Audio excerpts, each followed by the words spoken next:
How do I look? I'm holding it in. Hello, everyone, and welcome to our channel. I'm Smith. And I'm Laly. Together, we're Smith and Laly. If this is your first time to our channel, welcome. And if you're a returning subscriber, welcome back. Listen, so what we want to do today is make an extra special video for you guys.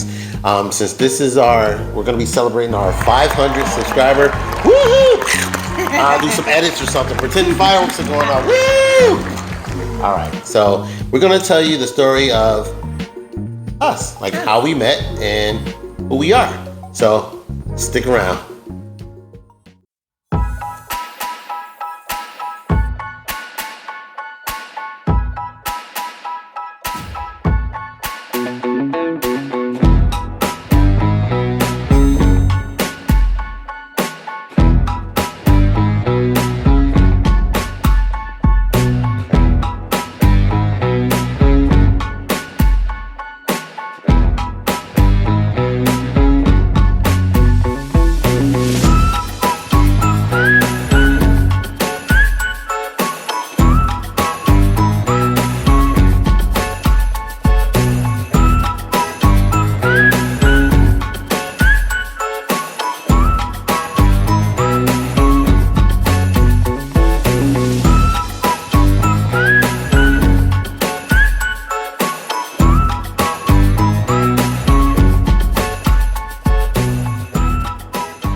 Okay, guys, so our story goes all the way back to 1996. Now, I know some of you watching this weren't even thought of yet, but hey, we're young at heart, you know what I mean? And I'm glad that we came up in the 90s. Yes. So, either way, me and her, Laly and I, we were both in JROTC, which is Reserve Officer Training Corps. Some of you may know what it is, some of you may not. It's like military program, but we were both cadets in the ROTC.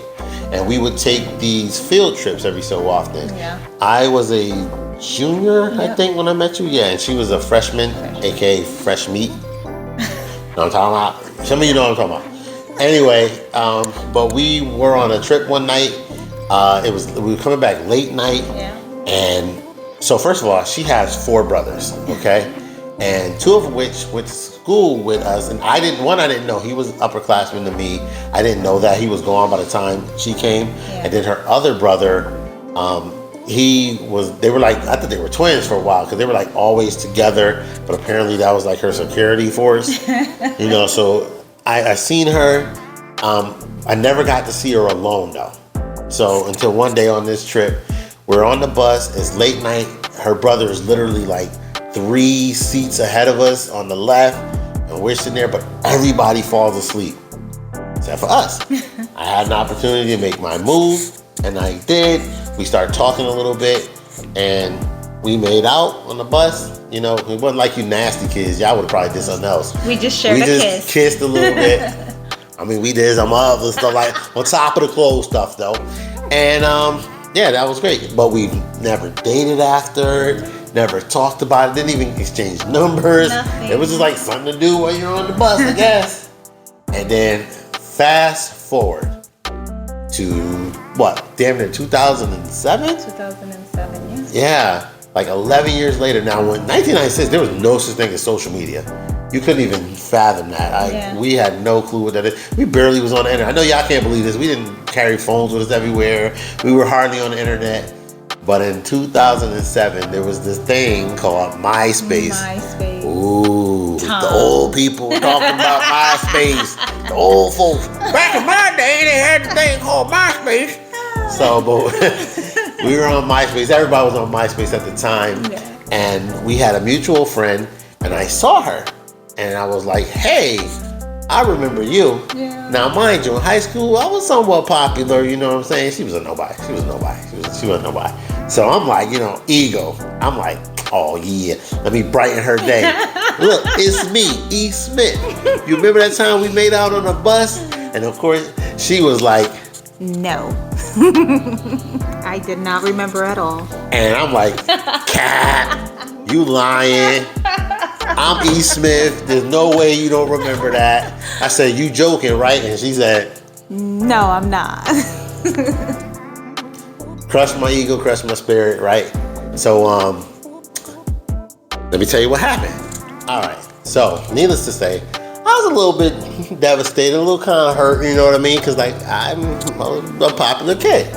And so we wound up going back and forth about it. It was mostly me saying, Captain, you gotta remember. And I'm bringing up details, and she's just like, no. She was on her Beyonce, her Destiny's Child. No. And I was like, yeah. And so anyway, but now it was cool because life was a little different for both of us at the time. She was married, like, well, kind of like at the end of a marriage, and I was married. Also kind of like at the end of a marriage. I had went to the Marine Corps, and I got married at 20. My ex-wife was 18. She got married pretty young. 21. And you know, we just felt we were doing the right thing. We're ready to be responsible adults. We weren't ready. But and it's okay, because that helped us become who we are and brought us to each other. So anyway, when we were going back and forth, and she couldn't remember, she was like, hey, well, call me, tell me, because I don't remember what you're talking about. I thought, like, I was like, okay, nope, this sounds like a trap. I'm not trying to overstep. Might be her husband trying to set something up. I don't want no drama. I don't do drama. You know what I'm saying? So I was like, nah. And I just left it on red. Yeah, I didn't have red yet, but that's technically what I did. Yeah. And I was like, whatever. You know what I mean? Because life was still going on. We both had our own. She was in Jersey. I was in Houston, Texas. Yeah. So anyway, literally like a year to the day out the blue. Now, both our situations had changed. She had moved on from her previous relationship, and pretty much I was like literally moving on. I was already mentally gone. I was done. Just hadn't physically left yet, right? I get this message on MySpace again that was like, hey, you never called me, this and that. And I was like, listen, dude, if you're, Clarabelle's husband or whatever, I'm not trying to, it's not like that. Don't come at me with that. And she was like, no, it's really me. I said, well, here's my number. You can call me. And she called, and we talked about it. So eventually we got to talking, and well, I was doing business in Philly at the time. Yeah. And Jersey's only like 2 hours away. So I was like, hey, I'm going to be in Philadelphia. I was working with a music artist. We're doing a video shoot. And I was like, would you like to accompany me? And now we had talked for months though. Like at this point I had to moved out and everything. And we started talking really just more or less on like some friend stuff, really. Yeah. Just kind of laughing about old times, old friends mutual friends that we used to hang out with. And it was just like, hey, I'm being Jersey, be in Philly. You want to come by the video shoot? She said, sure. Like, who would say no? It's a video shoot, right? And we got really close, and it was a really cool time. Yeah. I realized how dope she was, and we just started kind of hanging out there. We weren't officially dating or anything like that, again, because it was long distance, which I like long distance. You can do long distance successfully if if it's the right person. Exactly. And so we did that a little bit. Then that was in that was like October. You came to visit in November for your birthday. Yeah, both times was November. The video shoot was the beginning of November.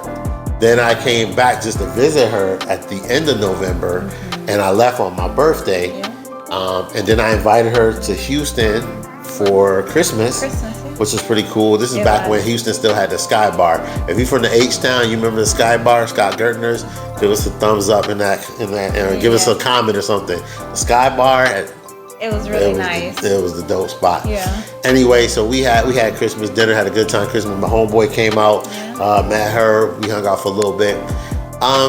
Then we kind of was like, okay, hey, you want to do something about this? You want to make this a relationship? Pretty much was like, yeah, still wasn't official. And then like our worlds just changed in February.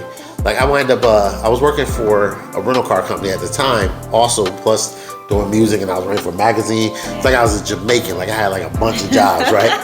And I wound up leaving the rental car agency, and I had free time on my hands. So me and her got to talking, was like, hey, what are you doing? On this date, would you like to go to Las Vegas? Yeah, Vegas! Which is why Vegas is so special to us to this day. And she said yes. And so I booked the tickets and everything, and she took her money, because I ain't gonna be like, oh, I'm a simp. No, she had her own money. I had my money, but we booked the flight. I flew from Houston to Vegas. And I set up her flight from Jersey to Vegas, and I had them where they landed like almost at the same exact time. And we met up in the baggage claim, and then we had an amazing time in Las Vegas. This was either one of our first time in Vegas, like, so I didn't know what to expect. I had prepaid for a bunch of stuff. If you're about to go to Vegas for your first time, do not prepay for stuff. You don't have to. It's not. I don't regret it or anything, but it was like it was so much stuff to do. But I had already prepaid and booked everything, so it was like, oh man, I want to do this, but we already got to go here and there. Yeah. We had a great time though. We wound up doing a helicopter ride around Las Vegas. That was amazing. We ate at the top of the world. Yeah. Oh, that's amazing. If you've never been there, it's at the Strat now. It's called Stratosphere. The Strat. If you get a chance to eat there, check it out. Even if you just go to observation deck, it's really worth it. What else did we do? We did the gondola ride at Venetian. The Venetian, and then Madame Tussauds. Yeah, we did Madame Tussauds. We like ate like this amazing like I'm gonna say lasagna dinner, Italian dinner. So we had a good time. Yeah. Sidebar. Like, check this out, fellas. Take a clue. Take a hint. You know what I'm saying? Take notes. Take this there. Take notes. Thank you. Take notes, fellas.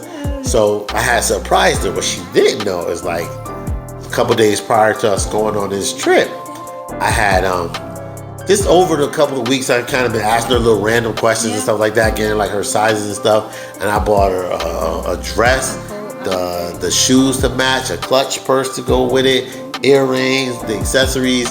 You know, like the lady in the store helped me out, so I can't take full credit. Like I'm the fashionista. No. He literally dressed me from head to toe and just told me, get your nails done in certain colors. Yep. It was perfect. Everything fit perfectly. I'll probably put a picture or something in there too, so they can see that. But but we wound up having a great time in Las Vegas. And like I said, since I had free time, instead of flying back to Houston, I flew to Jersey. And I stayed out there for like a month. Yeah. And then, like I said, I did have business in Philly anyway, so it wasn't too bad of an idea.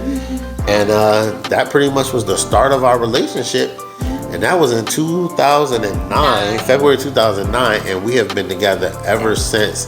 Still smiling, still kicking it. When you look at our channel, you're never gonna see any disrespectful pranks and stuff. Not knocking you couples that do that stuff. I'm not gonna do that to her. It's just not for us. Yeah, it's not for us. Yeah. We try to make family-friendly content. Yeah. We involve our children. Like all my kids are with one woman, and I don't have no other kids. I got no baby mamas, none of that stuff. And we started this channel just to kind of talk about what we do. Like, we have our business, we have a couple businesses. I moved the mic. So we have a couple businesses here. We have Curly Weekend Creations, where, you know, if you go to hashtag Fat Dude Cooking, you see some of my recipes, but I make desserts and beverages and like coquito. If you don't know what that is, you're missing out. You need to get you some. Ask the Puerto Rican. Ask the Puerto Rican, yeah. And then, you know, my company is Zoo House Entertainment, which has started out as an artist development firm. And now it's Zoo House Enterprises. And that launches everything else that we do. So you can check that out as well. But anyway, I don't want to push down on this point. I want to just kind of tell you the story of Smif and Laly and who we are, what we do. Smif, SMIF, period. I will give you that, why that is how it is. Because the period is part of the name. So when you see it, Smif, SMIF, period, that's part of it. Yeah. So obviously my last name is Smith, TH. Yeah. I put it with an F, and then I put period as a nod or nod to Red Fox. He was a friend of my grandfather's long time ago. They both rest in peace. But in Sanford and Son, if you used to watch the show, he would say SANFORD, period. And I always liked that it was funny, so that's why it's SMIF, period. And you want to tell them why your name is Laly? My name, Laly, it came from my older brother when I was younger. He wasn't able to say Claribel. I still don't know if he can. So he used to say Lalybel. So that's how Laly came to play. Yeah, so shout out to Ariane, but I don't know if he can. I've never heard him call her Claribel, so maybe he still can't say it. Well, nobody calls me Claribel. Yeah, so now y'all know her government, you know mine. It's E. Smith. So anyway, I hope you were entertained by this video. I hope that you can check out more content on our page. Thank you so much if you're already subscribed. Like I said, it means a lot to us. We didn't create this page as like a money grab. We just was like, hey, you know what, we're kooky. Let's share some adventures. And that's what I'm doing this for. So this is a page out of love. I hope you get that and feel that and join us on this mission. Yeah. Everything you see is what you get. You know what I mean? Authentic. Yeah, because like we just happy people. Like, I mean, we both got past and stuff, and I'm just so happy to be where I am now. Because I should have been a statistic years ago, and I'm not. So I am Gucci, baby. Anything else we need to share? What you think? No, that's good enough. That's good enough. Yeah. All right. Well then, other than that, we do have one last thing to say to you, and that's going to be inspired. Be inspirational. Be. Peace. See y'all in the next one. Yes. Hi guys, make sure to like and subscribe.